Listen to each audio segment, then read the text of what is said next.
അതൃപ്തരായിട്ടുള്ള ഒരുപാട് ജോലികൾ ചെയ്യുന്ന ആൾക്കാരെ കണ്ടിട്ടുണ്ടല്ലോ. എന്നെ സംബന്ധിച്ച് എൻ്റെ ഭാഗ്യമായിരിക്കും ചിലപ്പോൾ അത്. എൻ്റെ പാഷനും പ്രൊഫഷനും സെയിം ആണ്. അപ്പം ഞാൻ വളരെ ആസ്വദിച്ച് എന്താ പറയുക, എനിക്കൊരു ഇപ്പം നമുക്ക് ഈ കടങ്കഥയൊക്കെ കിട്ടുമ്പോൾ അതിന് ഉത്തരം കണ്ടുപിടിക്കുക എന്ന് പറയുന്ന പോലെ എൻജോയ് ചെയ്ത് ചെയ്യുന്ന ഒരു പ്രോസസ്സാണ്. അപ്പോൾ അതുകൊണ്ട് എനിക്ക് ഒരിക്കലും അതൊരു മടുപ്പിക്കുന്ന കാര്യമായിട്ട് തോന്നിയിട്ടേ ഇല്ല. പിന്നെ നമ്മൾ ഡിഗ്രിയും പി ജിയും ഒക്കെ അക്കാഡമിക് ആയിട്ടുള്ള കാര്യങ്ങളാണ് പഠിക്കുന്നത്. അപ്പോൾ അത് കഴിഞ്ഞ് ഞാൻ കസ്തൂർബ മെഡിക്കൽ കോളേജ് മണിപ്പാലിലാണ് പഠിച്ചത്. അവിടെ പോയിട്ട് ക്ലിനിക്കൽ ട്രെയിനിങ് എടുക്കുമ്പോൾ നമ്മളെ അവർ ആദ്യം ട്രെയിൻ ചെയ്യുന്നത് നമുക്ക് തെറപ്പി തന്നിട്ടാണ്. അപ്പം നമ്മൾ ഇത്തരം ഇമോഷണൽ കാര്യങ്ങളാൽ ബാധിതരാവാതെ ലോജിക്കലി കാര്യങ്ങൾ പ്രോസസ്സ് ചെയ്യാനും ആൾക്കാരെ എങ്ങനെ ഹെൽപ്പ് ചെയ്യാൻ പറ്റും. ഇപ്പം എല്ലാ കേസും നമുക്ക് സോൾവ് ചെയ്യാൻ പറ്റുമൊന്നുമില്ല.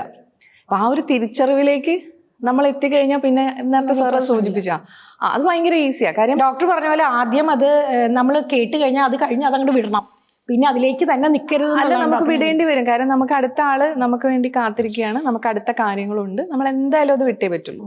എന്താ ശൈലേഷ ചെയ്യുക ഇത് കഴിഞ്ഞാൽ? ഈ കൺസൾട്ടിങ് അവേഴ്സ് കഴിഞ്ഞു കഴിഞ്ഞാൽ ഞാൻ ഇറങ്ങുന്ന എല്ലാ സിനിമയും കാണും.